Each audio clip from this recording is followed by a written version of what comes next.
All right, guys, what's going on? Welcome in. So, look, it's clear, it's obvious. Everybody knows that the New York Jets have struggled massively through the first 2 weeks of the NFL season, right? Week 1 against the Bills, week 2 against the 49ers, essentially getting killed in both matchups. This week, the Jets are on the road against a team that I, quite frankly, admire. I love how this Colts team is ran, how it's built from the top down, right? General manager Chris Ballard, one of the smartest minds in football. This is a dude who knows how to find, draft, evaluate talent like no other, really creating a homegrown team. And then all the way down to the coaching staff with guys like Frank Reich, and then more specifically defensive coordinator Matt Eberflus, right? And quick little side tangent here. I don't know why Matt Eberflus gets no love from anybody outside of the diehard Colts fans out there. I mean, the Colts fans know. They watch the games on Sundays. They watch every snap. This defense flies around the football field. It's all homegrown young guys that are not only developing at a quick rate, but they're also producing, right? They're putting up really solid numbers. I mean, guys like Rock Ya-Sin, guys like Darius Leonard, this Colts squad is filled with just young, productive guys that are developing quickly. Outside of DeForest Buckner, of course, he was obviously the big, offseason acquisition from San Francisco. But I mean, even when you look at his first 2 games against the Jacksonville Jags and the Minnesota Vikings, he wreaked havoc, especially in that Vikings game where he was just blowing things up.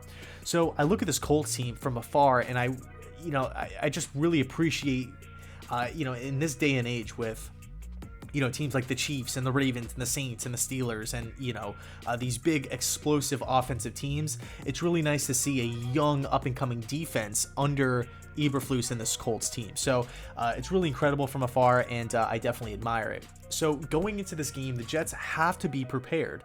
Now, luckily for New York, the Colts are down a few guys. Paris Campbell, Malik Hooker, Marlon Mack, all not going to be playing. So those are three key individuals that the Colts, definitely utilize. I would say Campbell, kind of being a toss-up, but nonetheless, still a guy that you have to kind of watch out for on the defensive side. Or the opposing defensive side, rather. So let's talk about it, right? How can this Jets offense put up points, have some sort of success, get first downs, move the chains against this Colts defense? Well, when you watch Indianapolis on tape past couple weeks, Jacksonville had a ton of success. Minshew had a lot of time to throw in the pocket. He was able to deliver the balls, check it down, and then eventually take his shots deep, or intermediate, I should say. And he was able to have some sort of success. But I feel like the biggest thing that the Jets need to highlight, they need to circle this week in preparation for this Colts team, is time of possession. Okay, I feel like if the Jets want to have a shot in this game, they have to control the clock. They have to eat away the clock. They have to pick up first downs slowly and really keep Phillip Rivers on the sidelines. Because as we all know, Phillip Rivers, like when he feels like that team is down, like the offense is down, and he needs to go into like a shootout mode where he's throwing the ball into double coverage, his arm is on the decline. I mean, let's face it, what is the Indianapolis Colts offense? They want their identity to be running the football. They want to be a run first team with guys like Marlon Mack and Naheem Hines and rookie Jonathan Taylor, who I think is going to be a stud. They have the offensive line. They're getting to that point. But as of right now, I mean, like I just said, Marlon Mack is going to be out of this game. If the Jets are controlling the time of possession, they're eating away the clock, and they can get up to a 7-0 lead or a 10-0 lead early in this game, within the first quarter and a half, all of a sudden, we've all seen it. This is why Phillip Rivers is not with the Chargers anymore. It's because when his offense is down, he goes into shootout mode. And I believe when this Colts team has to start throwing the ball a lot, he will make mistakes. He will throw it into double coverage. He will try to fit the ball into a tight window. It's going to happen. We've seen it time and time again where he lofts the football up and it gets picked off by a safety flying in, or tries to fit it into a tight window on the sidelines and the corner just makes a play and it's a turnover. He looks to me like he's the same quarterback in Indianapolis that he was in late in the during his the end of his Charger career. Now, I love Phillip Rivers as a guy and as a younger player, but today, 2020 Phillip Rivers, this is a guy that you can expose. So for this Jets offense, for that to happen, The offense, this Gase, this Darnold-led offense needs to control the clock, and they need to pick up first downs. Because if the Colts get to how they want to play football, where they can just hand the ball off to Jonathan Taylor and pick up 4 to 5 yards every carry, and just do quick little screen dump off passes to Nyheim Hines, I think the Colts are going to be, fine. This Colts squad will be able to just, have the game at that point. And one thing that this Jets team has struggled with through the first 2 weeks of the season is getting off to a quick start. I mean, against Buffalo, it was 3 and out and 3 and out and 3 and out, and the Jets offense was horrible. And then against the 49ers, the first play of the game went for 80 yards. So, right out of the gate, they're down 7-0. And then, the Jets offense was able to move on that first drive, ended up getting a field goal. Or it could have been on the second drive that they got the field goal. But what I'm saying is that the Jets have got to be in control. We have to control the time of possession. We have to control the line of scrimmage and slowly eat away, slowly pick up first downs.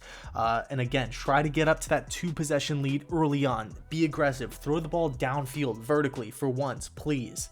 As opposed to this horizontal stuff that it didn't work last year. It didn't work week 1. It didn't work week 2.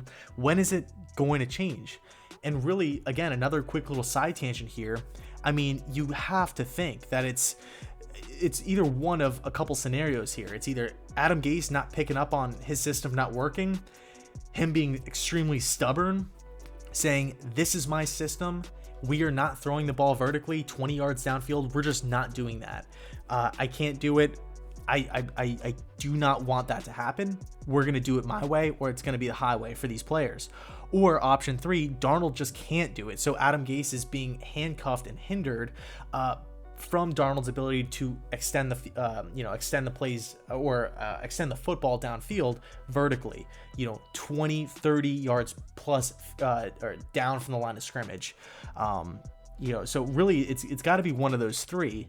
And it's definitely tough to watch, right? So as far as the defense goes, we just have to focus on the run game. Again, the Colts want to be able to run the football. They don't want to put the ball in Phillip Rivers' hands and say, Phillip, go win us the game, throw it 45 times. They don't want to be in that situation, okay? Phillip is definitely not the same guy that he once was. So if you were the New York Jets, if you can shut down this run game and get the Colts into 3rd and long situations, 3rd and 9s, 3rd and 11s, I think they'll be fine. But it's all about winning on first down, winning on second down, not giving up easy gains of 4 and 5. Because if that's the case, the Colts offensive line is built to win at the line of scrimmage. They're built to win at the point of attack. They're an extremely physical team, especially in the interior.